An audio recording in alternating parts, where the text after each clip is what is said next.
Bonjour et bienvenue dans le JT de la Revue Fiduciaire. On découvre tout de suite les titres de ce mardi 4 avril. Statistiques sur la TVA 2022. Rupture conventionnelle, le salarié doit-il l'indemnité de dédit formation?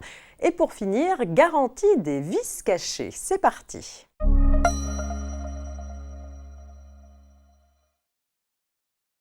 Le pôle statistique de la Direction générale des finances publiques a récemment publié des données provisoires sur les recettes de TVA encaissées en 2022.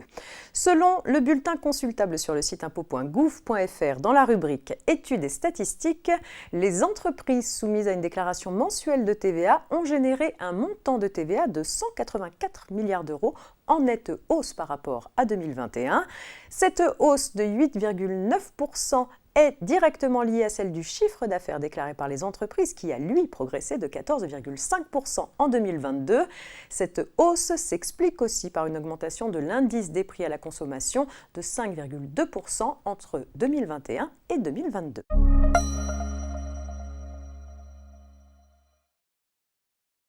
La clause de dédit formation vise à inciter les salariés ayant bénéficié d'une formation professionnelle payée par l'entreprise à rester au service de leur employeur pendant une durée déterminée.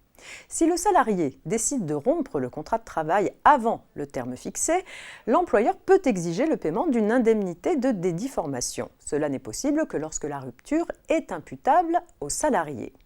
Mais qu'en est-il en cas de rupture conventionnelle individuelle ? Une telle rupture intervenant d'un commun accord, elle n'est imputable à aucune des parties, selon les juges.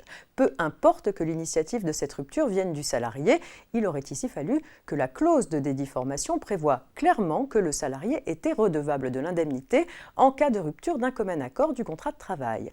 Or, elle ne prévoyait ce paiement qu'en cas de rupture à l'initiative du salarié ou non imputable à l'employeur.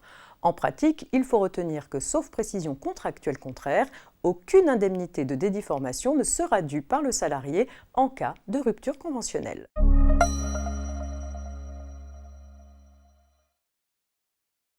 Et on termine avec une petite histoire de garantie des vices cachés. Lorsqu'un acheteur constate après la vente que le bien acquis présente un défaut, il peut le faire réparer par une autre personne que son vendeur. Cela ne l'empêche pas de faire jouer la garantie de son vendeur afin d'obtenir une réduction du prix couvrant le coût de la réparation.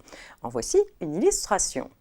Un particulier achète un appartement dans un immeuble en copropriété. Par la suite, il constate que les planchers sont gravement infestés d'insectes xylophages. Il poursuit alors son vendeur en justice pour demander la réduction du prix de vente. Le vendeur s'y oppose, invoquant pour cela la remise en état de l'appartement auquel a procédé le syndicat des copropriétaires avec l'accord de l'acheteur. Grâce à elle, le vice de l'appartement a disparu, de sorte que l'acheteur ne peut plus invoquer la garantie des vices cachés, estime le vendeur. Cette argumentation aurait pu porter ses fruits si le vendeur lui-même avait procédé à la remise en état, à ses frais et avec l'accord de l'acheteur. Dans ce cas, les juges retiennent que l'acheteur ne peut plus invoquer la garantie puisque le vice a disparu. Mais il en va différemment lorsque, comme dans cette affaire, la remise en état est l'œuvre d'une tierce personne, ici la copropriété.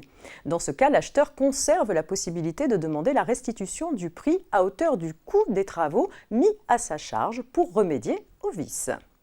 Le JT, c'est fini pour aujourd'hui. À demain mercredi pour la suite de l'actualité juridique. Très bonne journée.